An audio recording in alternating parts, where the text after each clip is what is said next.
ಊಟ ಮಾಡ್ತಿದ್ದಂಥ ಪ್ಲೇಟಿಂದನೇ ಅಂತಾರೆ ಸತೀಶ್ ಅವರು ತೆಗೆದು ರಥಾವರ ಮಂಜೂರಿಗೆ ಹೊಡೆದ್ಬಿಟ್ರು. ಸೊ ಬಿಡಿಸೋದಕ್ಕೆ ಮಧ್ಯಕ್ಕೆ ಹೋದಂಥ ಸಂದರ್ಭದಲ್ಲಿ ಟೇಬಲ್ ಮೇಲಿದ್ದಂಥ ಸ್ಪೋರ್ಕ್ ಸ್ಪೂನಿಂದ ತೆಗೆದು ನನಗೆ ಡೈರೆಕ್ಟಾಗಿ ಚುಚ್ಚಿಬಿಟ್ರು. ಕನ್ನಡ ಚಿತ್ರರಂಗದ ಒಂದಿಷ್ಟು ಜನ ಪ್ರೊಡ್ಯೂಸರ್ಸ್ಗಳು, ಕರ್ನಾಟಕ ಫಿಲ್ಮ್ ಚೇಂಬರ್ನ ಪದಾಧಿಕಾರಿಗಳು, ಸದಸ್ಯರು ಎಲ್ಲರೂ ಕೂಡ ಒಂದು ಗೋವಾ ಟ್ರಿಪ್ಗೆ ಹೋಗೋಣ ಅಂತ ಒಂದು ಪ್ಲಾನ್ ಮಾಡ್ತಾರೆ. ಅಲ್ಲಿ ಪಾರ್ಟಿಗೆ ಅಂದರೆ ಟ್ರಿಪ್ ಹೋದಂಥ ಸಂದರ್ಭದಲ್ಲಿ ನಿರ್ಮಾಪಕರು ಕಿತ್ತಾಡ್ಕೊಂಡಿದ್ದಾರೆ, ಹೊಡೆದಾಡ್ಕೊಂಡಿದ್ದಾರೆ. ನಿರ್ಮಾಪಕ ಗಣೇಶ್ ಅವರ ತಲೆಗೆ ಬಲವಾದ ಪೆಟ್ಟು ಬಿದ್ದಿದೆ. ಈ ಎಲ್ಲ ವಿಚಾರಗಳನ್ನು ನೀವು ಕೇಳಿದ್ರಿ. ಖುದ್ದು ಈ ವಿಚಾರದ ಬಗ್ಗೆ ಮಾತನಾಡೋದಕ್ಕೆ ಅಲ್ಲಿ ಯಾರು ಹಲ್ಲೆ ನಡೆಸಿದ್ರು, ಏನೇನು ಘಟನೆಗಳು ನಡೀತು, ಗಣೇಶ್ ಅವರಿಗೆ ಎಷ್ಟರ ಮಟ್ಟಿಗೆ ಬಲವಾದವನ್ನ ಪೆಟ್ಟು ಬಿತ್ತು ಅಂತ ಖುದ್ದು ಗ್ಯಾರಂಟಿ ನ್ಯೂಸ್ ಚಾನಲ್ ಜೊತೆ ಮಾತನಾಡಲಿಕ್ಕೆ ಗಣೇಶ್ ಅವರಿದ್ದಾರೆ. ಅವ್ರನ್ನ ಮಾತಾಡಿಸ್ತಾ ಹೋಗ್ತೀನಿ. ಸರ್, ನಿಮ್ಮ ನೋಡಿದ್ರೆ ನಮಗೆ ಭಯ ಅನಿಸ್ತಿದೆ ಅದನ್ನು ಘಟನೆ ಎಷ್ಟರ ಮಟ್ಟಿಗೆ ಆಗಿರ್ಬೋದು ಅಂತ. ಏನಾಯಿತು ಸರ್ ಫಸ್ಟಲ್ಲಿ? ಆ್ಯಕ್ಚುಲಿ ಈ ಗಲಾಟೆಗೂ ನನಗೂ ಸಂಬಂಧನೇ ಇಲ್ಲ.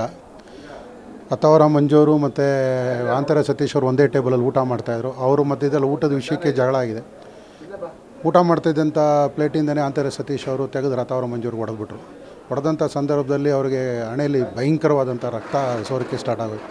ಸೊ ಬಿಡಿಸೋದಕ್ಕೆ ಮಧ್ಯಕ್ಕೆ ಹೋದಂಥ ಸಂದರ್ಭದಲ್ಲಿ ಟೇಬಲ್ ಮೇಲಿದ್ದಂಥ ಸ್ಪೋರ್ಕ್ ಸ್ಪೂನಿಂದ ತೆಗೆದು ನನಗೆ ಡೈರೆಕ್ಟಾಗಿ ಚುಚ್ಚಿಬಿಟ್ರು. ಸೊ ಏನಕ್ಕೆ ಚುಚ್ಚಿದ್ರು ಏನು ಅಂತಂದ್ಬಿಟ್ಟು ನನಗೆ ಆ ಟೈಮಲ್ಲಿ ಆ ರಕ್ತ ಇದು ಮೂಗು ಕಂಪ್ಲೀಟ್ ಓಪನ್ ಆಗಿಬಿಟ್ಟಿದೆ. ಇಲ್ಲೊಂದು 12 ಸ್ಟಿಚ್ಚು, ಇಲ್ಲೊಂದು 14 ಸ್ಟಿಚ್ಚು. ಹಿಂಗೆ ಇಷ್ಟು ದೊಡ್ಡ ಗಾಯ ಮಾಡೋವಂಥ ನೆಸಿಟಿನ ಬಿಡ್ಸೋಕೆ ಹೋದಂಗೆ ಹಿಂಗೆ ಆಗುತ್ತೆ ಅಂತ ಹೇಳ್ತಾರಲ್ಲ, ಅದು ಸರಿ ಅನ್ನಿಸ್ಬಿಡ್ತು ಈ ಒಂದು ಮ್ಯಾಟ್ರಲ್ಲಿ.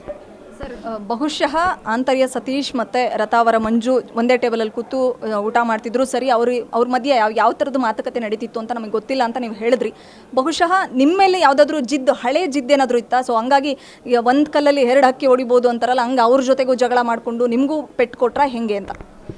ನನಗೂ ಅವನಿಗೂ ಯಾವ ಥರ ಜಗಳನೂ ಇಲ್ಲ. ಚೇಂಬರಲ್ಲಿ ವಿಷಯ ಬಂದಾಗ ಚೇಂಬರಲ್ಲಾದಂಥ ನನ್ನದೇ ಆದಂಥ ಅನಿಸಿಕೆಗಳಿದೆ. ನಾನು ಒಂದು 4 ಸಲ ಕಾರ್ಯದರ್ಶಿ ಆಗಿದ್ದೀನಿ, ಉಪಾಧ್ಯಕ್ಷ ಆಗಿದ್ದೀನಿ. ನನ್ನ ಅನಿಸಿಕೆಗಳು ನಾನು ಹೇಳ್ತೀನಿ. ಬಟ್ ತೀರ್ಮಾನ ತಗೊಳ್ಳೋಂಥದ್ದು ವಾಣಿಜ್ಯ ಮಂಡಳಿಯ ದೊಡ್ಡ ಮಾಜಿ ಅಧ್ಯಕ್ಷರಿದ್ದಾರೆ, ಪದಾಧಿಕಾರಿಗಳಿದೆ, ಕಾರ್ಯಕಾರಿ ಸಮಿತಿ ಇದೆ. ಏನೇ ತೀರ್ಮಾನ ತೊಗೋಬೇಕಂದ್ರೂ ಅದು ಸ್ಪೆಷಲ್ ಜನರಲ್ ಬಾಡಿಗೆ ಬಂದೇ ತೀರ್ಮಾನಗಳು ತೊಗೋಬೇಕಾಗುತ್ತೆ. ಬಟ್ ಈ ಒಂದು ಸಂದರ್ಭದಲ್ಲಿ ಏನಕ್ಕೆ ಹಿಂಗೆ ಮಾಡಿದ್ರು ಅಂತ ಇನ್ನೂವರೆಗೂ ನನಗೆ ಅರ್ಥ ಆಗ್ತಾಯಿಲ್ಲ. ಸೊ ನಾನು ಪೊಲೀಸ್ ಕಂಪ್ಲೇಂಟ್ ಯಾಕೆ ಅವಾಗ ಮೊನ್ನೆ ಕೊಡಲಿಲ್ಲ ಅಂತಂದರೆ, ಬಾಮರೀಶ್ ಅವರು ಮತ್ತು ನಮ್ಮ ಸುಂದರರಾಜ್ ಅವರು ಎಲ್ಲರೂ ನಮ್ಮ ಜೊತೆ ಬಂದಾಗ ಸಿದ್ದರಾಜ್ ಅವರು ಇಲ್ಲ ಗಣೇಶ್ರಿಗೆ ಕಂಪ್ಲೇಂಟ್ ಕೊಡ್ಬಿಡಿ, ಚೇಂಬರ್ಗೆ ಒಂದು ಮರ್ಯಾದೆ ಹೋಗುತ್ತೆ, ಸ್ವಲ್ಪ ಗೌರವ ಇದೆ, ನಮಗೆ ಯಾಕೆ ಬೇಕಾಗಿತ್ತು ಅನ್ನೋ ಒಂದು ಪಾಯಿಂಟ್ ಬಂತು. ಎರಡನೇದು ಬಾಮರೀಶ್ ಅವ್ರು ಹೇಳಿದ್ರು ಅವ್ರಿಗೆ 2 ಹೆಣ್ಮಕ್ಳಿದ್ದಾರೆ, ಅವ್ರ ಲೈಫ್ ಪ್ರಾಬ್ಲಮ್ ಆಗಿಬಿಡುತ್ತೆ, ಬೇಡ ಅಂತ. ಸೊ ಈ ಸಂದರ್ಭದಲ್ಲಿ ಬೇಡ, ನನಗೂ ಕೂಡ ಏನಾದ್ರು ಸಾಕ್ಷಿ ಕರೆದಾಗ ಚೇಂಬರಿಂದ ಕೋರ್ಟ್ ಅಲ್ಲಿಗೆ ಹಾಕಬೇಕು ಅಂತ ಇಲ್ಲಿಂದ 1 ಜನ ಕರ್ಕೊಂಡೋಗ್ಬೇಕು ಬರಬೇಕು, ಇವೆಲ್ಲ ಒಂದು ವಿಷಯ ಖರ್ಚು ವೆಚ್ಚಗಳನ್ನ ಪಾಪ ಯಾರ ಹತ್ರ ಇರುತ್ತೋ ಇಲ್ವೋ.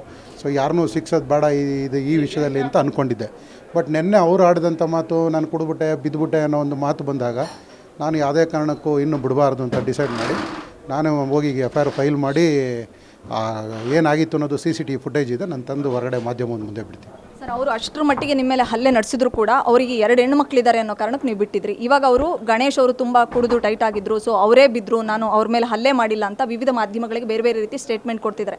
ಈ ಇಂಟೆನ್ಷನಲ್ಲಿ ನೀವು ಅವ್ರ ವಿರುದ್ಧ ಕ್ರಮ ಕೈಗೊಳ್ಳೋದಕ್ಕೆ ಗೋವಾಗೆ ಹೋಗ್ತೀನಿ ಅಂತಂದರೆ ಎಷ್ಟೊತ್ತಿಗೆ ಹೋಗ್ತೀರಾ, ಅಥವಾ ನಿಮ್ಮ ಡಿಸಿಷನ್ ಏನಾದರೂ ವಾಪಸ್ ತಗೋತೀರಾ ಅಥವಾ ಹೇಗೆ ಅಂತ? ಇಲ್ಲ, ವಾಪಸ್ ತೊಗೊಳ್ಳೋಂಥ ಮ್ಯಾಟ್ರ್ ಇಲ್ಲ ಇದರಲ್ಲಿ. ಈಗ ಆಲ್ರೆಡಿ ಅವನ್ನ ಸಸ್ಪೆಂಡ್ ಮಾಡಿದ್ದಾರೆ ಇವತ್ತು.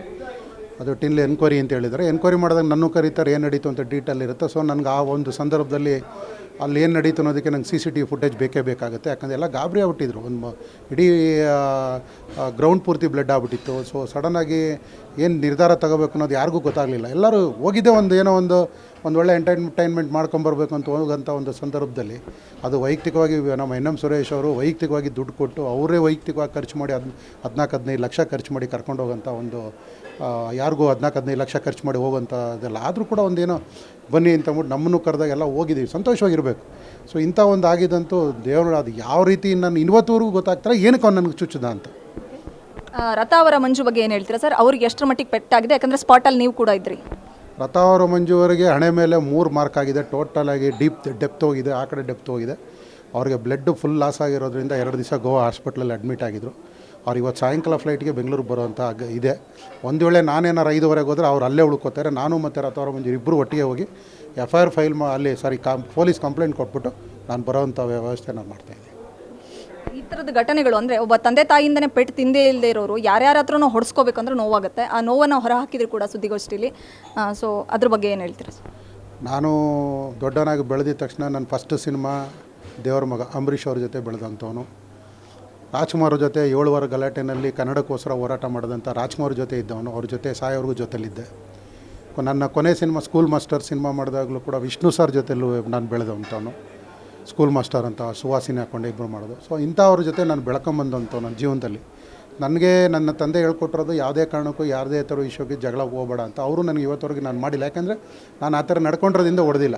ಸೊ ಇದು ಏಕಾಏಕಿ ಬಂದು ಹಿಂಗೆ ಮಾಡಿದಾಗ ನನ್ನ ಮಕ್ಕಳು ಮನೆಯಲ್ಲಿ ವೈಫು, ನನ್ನ ಮೊಮ್ಮಕ್ಕಳಿದೆ, ನಾನು ಇಂಥ ಒಂದು ಸಂದರ್ಭದಲ್ಲಿ ಅಕ್ಕಪಕ್ಕದಲ್ಲಿ ನಾವು ಹೆಂಗೆ ಇರ್ತೀವಿ. ಸೊ ನಮಗೆ ಈ ಥರ ಆಗಿದೆ ಅಂತಂದರೆ ಇನ್ಯಾರಿಗೆ ಬಿಡಲ್ಲ ಅವರು. ಸೊ ನಂಗಾರೆ ನನಗೇನು ಯಾರೂ ಇಲ್ಲ ಅಂತಲ್ಲ, ಜನಗಳು ನನಗೂ ಇದ್ದಾರೆ, ಎಲ್ಲ ಬಂದಿರೋ ಎಲ್ಲ ನಮ್ಮ ಸದಸ್ಯರುಗಳೇ. ನಾವೆಲ್ಲ ಪ್ರೀತಿಯಿಂದ ಬೆಳೆದಂಥವ್ರು, ಪ್ರೀತಿಯಿಂದ ಬಾಳಬೇಕು. ಅದು ಬಿಟ್ಟು ದ್ವೇಷ ಅದು ಏನಕ್ಕೆ ಚುಚ್ಚದ ಅನ್ನೋದು ನನಗೂ ಇವತ್ತವರೆಗೆ ಇನ್ನೂ ಅರ್ಥ ಆಗದೆ ಇರೋಂಥ ಪಾಯಿಂಟೆಲ್ಲ ನಾನು ಇವತ್ತು ಸಿಕ್ಕಾಕೊಂಡು ನಾನು ಅಟ್ಲೀಸ್ಟು ಇಷ್ಟೆಲ್ಲ ಆಗಿದೆಯಲ್ಲ, ಏನೋ ನೀನು ಆಗಿದೆ ತಪ್ಪಾಗಿದೆ ನನ್ನ ಕಡೆಯಿಂದ ಏನೋ ಅಂತ ಕ್ಷಮಿಸಿ ಅಂತಾರೋ ಅಟ್ಲೀಸ್ಟ್ ಚೇಂಬರ್ಗಾರು ಬರ್ಬೋದೈತಲ್ಲ. ಈ ಫೋನು ಮಾಡಿಲ್ಲ, ಬಂದೂ ಇಲ್ಲ, ಇವತ್ತವರೆಗೂ ಏನಂತನೂ ನೋಡಿಲ್ಲ.